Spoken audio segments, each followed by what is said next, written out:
Imagine کیجیے آپ دنیا کے سب سے ٹھنڈے، سخت اور سنسان علاقے میں ہیں۔ آپ کے پاس نہ تو کھانا ہے اور نہ ہی آپ کے ساتھ کوئی ہے، اور اوپر سے -30 ڈگری سیلسیس کا ٹمپریچر، اور اس ٹمپریچر میں انسان کی موت لگ بھگ طے ہوتی ہے۔ وہاں ایک آدمی اپنے 2 دوستوں کی لاشوں کو چھوڑ کر آتا ہے۔ اس آدمی کے پاس نہ کھانا تھا، نہ پانی، اور نہ ہی گھر جانے کا راستہ، اور اس انسان کا نام تھا سر ڈگلس موسن۔ سال 1911۔ موسن صرف 19 سال کے تھے۔ وہ آسٹریلیا کی یونیورسٹی میں جیولوجی پڑھاتے تھے۔ وہ ایک بریلینٹ سائنٹسٹ تھے، لیکن ان کے اندر ایک آگ تھی، ایک ایسی جگہ کو ایکسپلور کرنے کی جہاں آج تک کسی انسان نے قدم تک نہیں رکھا تھا۔ انہوں نے اسکیلٹن کے ساتھ بھی کام کیا ہوا تھا، اور انٹارکٹیکا ان کے دل میں گھر کر گیا تھا۔ جب امنڈسن اور اسکاٹ ساؤتھ پول کی ریس میں تھے، موسن نے سوچا ساؤتھ پول تو صرف ایک پوائنٹ ہے، لیکن پوری انٹارکٹیکا ابھی باقی ہے، اور اسی چیز کے لیے انہوں نے اپنا گھر گروی رکھوا لیا اور پیسے اکٹھے کر کے ایک شپ خریدا۔ 31 لوگوں کی ایک ٹیم بنائی۔ ان میں سے تو کئی لوگ ایسے تھے جن کے پاس ریسرچ کا کوئی ایکسپیرینس تک نہیں تھا، لیکن موسن کو اپنے آپ پر پورا یقین تھا۔ 2 دسمبر 1911 موسن اور ان کی ٹیم انٹارکٹیکا کی طرف رخ کرتے ہیں۔ ان کا بیس کیمپ کامن ویلتھ بے میں تھا، جہاں دنیا کی سب سے تیز اور ٹھنڈی ہوائیں چلتی ہیں۔ وہاں کا ٹمپریچر عام طور پر -50 ڈگری سے بھی نیچے ہوتا ہے، لیکن ان سب سے نہ ڈرنے والے موسن اپنی ٹیم کو لے کر ایک ایسے سفر پر نکل پڑے تھے جس کا کوئی حساب نہیں تھا۔ فائنلی وہ 8 جنوری 1912 کو کامن ویلتھ بے کے پاس اتر پائے۔ وہاں انہوں نے ایک بیس کیمپ بنایا جس کا نام رکھا کیپ ڈینیسن، لیکن یہ جگہ ان کی سوچ سے زیادہ خطرناک تھی۔ ہوائیں 100 کلومیٹر سے بھی زیادہ تیز چل رہی تھی اور آسمان کبھی صاف ہی نہ ہوتا۔ پہلا پورا سال انہوں نے وہاں بیس کیمپ بنائے رکھنے، سپلائیز کو آرگنائز کرنے اور آس پاس کے ایریا کو سمجھنے میں گزارا۔ اگر دیکھا جائے تو وہ ایک وائٹ ریگستان میں تھے، اور اس چیز کو دیکھ کے کچھ لوگ ہار ماننے لگے اور کہنے لگے کہ ہم واپس جائیں گے، لیکن اس بندے موسن نے ہار نہیں مانی اور کہا میں یہاں پر واپس جانے کے لیے نہیں آیا ہوں، میں اپنا کام پورا کر کے جاؤں گا، چاہے اس کے لیے مجھے مرنا ہی کیوں نہ پڑے۔ وقت گزرتا گیا اور آخرکار 10 نومبر 1912 کو موسن نے 2 بندوں کی ٹیم بنائی۔ ان کا مقصد انٹارکٹیکا کے اس حصے کو ایکسپلور کرنا جہاں ابھی تک کوئی نہیں گیا تھا۔ ان کے ساتھ 3 سلیج اور 16 کتے تھے جو ٹھنڈ اور طوفان میں ان کی اصلی طاقت بننے والے تھے۔ شروع کے 300 مائلز کا سفر بہت سموتھ تھا اور آسانی سے انہوں نے طے کر لیا۔ وہ روز لگ بھگ 15 سے 20 مائلز کور کرتے۔ ان کے پاس بیسٹ ڈاگز تھے۔ نینس ایک ینگ اور انرجیٹک آفیسر جس کو کتوں سے بہت پیار تھا، جبکہ دوسری جانب مرٹس ورلڈ کلاس اسکائر اور سائنٹسٹ تھا، اور موسن ان کی ٹیم کا لیڈر۔ وہ لوگ برف کے پہاڑوں پر چڑھتے، ہر طرف کھائی اور ان کے بیچ سے نکلنا کسی چیلنج سے کم نہ تھا، اور ساتھ ہی سائنٹیفک سیمپلز بھی کلیکٹ کرتے جاتے۔ اور جب رات ہوتی تو وہ ایک جگہ رک کر ٹینٹ لگاتے، کھانا بناتے اور پھر اپنے اپنے گھر کی باتیں کرتے۔ اور ان دنوں وہ ایک ٹیم نہیں تھی بلکہ ایک فیملی بن گئی تھی۔ 14 دسمبر کو موسن اور اس کی ٹیم کو ایک بہت ہی بڑا دھچکا لگتا ہے۔ ان کا ایک سلیج اور کچھ ضروری سامان گر جاتا ہے۔ اب ان کی نظر میں ہر ایک سٹیپ خطرناک تھا، اور انہیں اب ہر قدم دیکھ کر رکھنا تھا، اور ایسے کرتے کرتے پھر 21 دسمبر کو ایسی گھٹنا گھٹی جس نے سب کچھ بدل کے رکھ دیا۔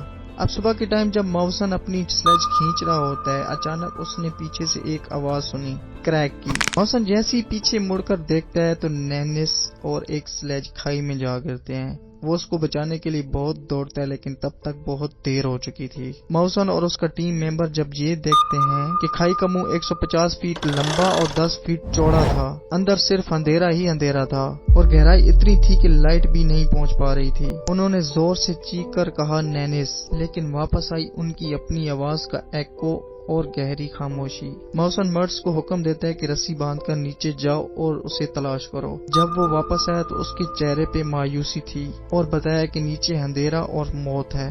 نینس جس سلیج کے ساتھ گرا تھا اس سلیج پر ٹیم کا سب سے زیادہ سامان تھا، جس میں سب سے زیادہ کھانے پینے کا اور کچھ ضروری سامان تھا۔ اب ان کے پاس 6 ڈاگز، 10 دن کا کھانا اور ایک آدھی کٹی رسی بچی تھی۔ ادھر قدرت اپنی پوری طاقت لگا رہی تھی، لیکن موسن ہار ماننے والوں میں سے نہیں تھے۔ لیکن وقت گزرنے کے ساتھ ساتھ جب وہ حالات کو دیکھتا ہے جو کہ اس کے حق میں بالکل نہیں جا رہے تھے، اب وہ بیٹھ کر تھوڑا سا سوچتا ہے اور فیصلہ کرتا ہے کہ ہم واپس جائیں گے۔ اب واپسی کا 300 مائلز کا سفر انہوں نے کم کھانے میں کرنا تھا۔ جیسے جیسے ٹائم گزرتا گیا کھانا ختم ہوتا گیا، اور ایک ٹائم ایسا بھی آیا کہ اب ان کے پاس کھانے کو کچھ بھی نہیں تھا۔ ان کے ساتھ جو کتے تھے اب ان کو مار کر کھانے کے علاوہ ان کے پاس کوئی آپشن نہیں تھا۔ موسن کا دوسرا ٹیم لیڈر بہت ہی زیادہ کمزور ہو جاتا ہے اور اپنے ہاتھ تک نہیں اٹھا سکتا ہے۔ 7 جنوری 1913 کو وہ سال تھا جب اس کے دوسرے ٹیم ممبر نے اپنی آخری سانس لی۔ موسن بہت اداس ہو گیا اور اب اس کی ہمت جواب دے چکی تھی،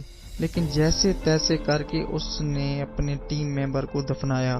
اب موسن بالکل اکیلا ہو چکا تھا، نہ اس کے پاس ٹینٹ تھا اور نہ ہی کھانا۔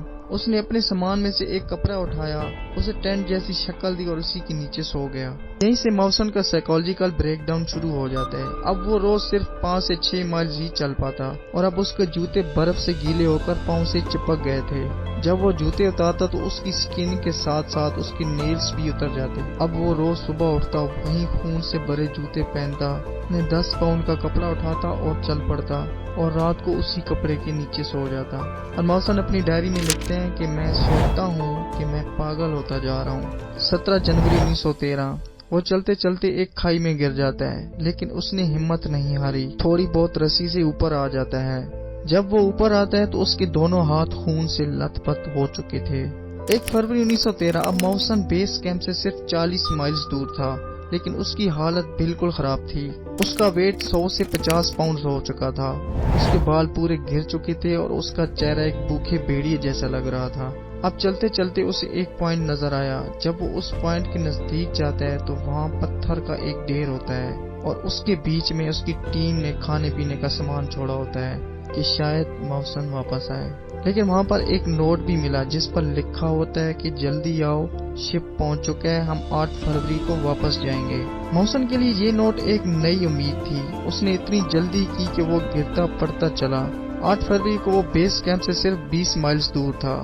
جب اس نے دور سے دیکھا تو سمندر میں اسے ایک شپ نظر آ رہی تھی، لیکن شپ دور جا رہی تھی۔ موسن نے سوچا اب سب ختم، اس نے ہار مان لی اور وہیں پر گر پڑا۔ لیکن قسمت کو کچھ اور ہی منظور تھا۔ اس دن ایک طوفان کی وجہ سے شپ واپس ہی نہیں جا پایا اور موسن کو اس کا علم نہیں ہوتا ہے، لیکن 6 لوگ وہاں رک جاتے ہیں، بس اس امید سے کہ شاید موسن واپس آ جائے۔ فائنلی 29 فروری 1913 کو موسن ایک زندہ لاش کی طرح بیس کیمپ کے قریب پہنچا۔ اس نے دیکھا کہ وہاں اسموک اٹھ رہی ہے، اس سے یقین ہو گیا کہ وہاں کوئی ہے۔ جب وہ لوگوں کے سامنے پہنچا تو وہ اسے پہچان ہی نہیں رہے تھے، کیونکہ وہ ایک زومبیز کی طرح لگ رہا تھا۔ ان لوگوں نے اسے اٹھایا، اندر لائے اور اسے گرمی دی۔ موسن کو 1 سال وہاں پر اور گزارنا پڑا جب تک کہ اگلے سال کا جہاز واپس نہ آئے۔ موسن آسٹریلیا واپس آیا تو ایک ہیرو بن کر، لیکن اس سفر نے اسے اندر سے ہمیشہ کے لیے بدل دیا۔ اس کے پاؤں کبھی ٹھیک نہ ہوئے اور نہ وہ ذہنی طور پر کبھی ٹھیک ہو سکا۔ تو دوستو، یہ صرف ایک سروائیول سٹوری نہیں ہے، یہ ایک لیسن ہے۔ موسن نے اپنے آپ سے ایک سوال کیا تھا، کیا میں جینا چاہتا ہوں؟ اور اس کا جواب تھا ہاں۔ آپ کی زندگی میں بھی ایسے موقع آئیں گے جب آپ سوچیں گے بس اب نہیں ہو پائے گا، آپ اپنی اسی کھائی میں گر چکے ہوں گے۔ لیکن یاد رکھیے، موسن نے کبھی ہار نہیں مانی۔ اس نے اپنی رسی پکڑی اور ایک ایک انچ پکڑ کے اوپر آیا۔ آپ بھی اپنی رسی کو مضبوطی سے پکڑیں، وہ رسی آپ کا ہوپ ہے، آپ کا کریج ہے، آپ کے جینے کا مقصد ہے۔ اگر موسن جیت سکتا ہے تو آپ بھی جیت سکتے ہیں۔ امید ہے کہ آپ کو یہ ویڈیو پسند آئی ہوگی۔ اگر آپ کو لگا کہ اس ویڈیو نے آپ کو کچھ سکھایا ہے تو پلیز اسے لائک کریں، شیئر کریں اور چینل کو سبسکرائب کریں۔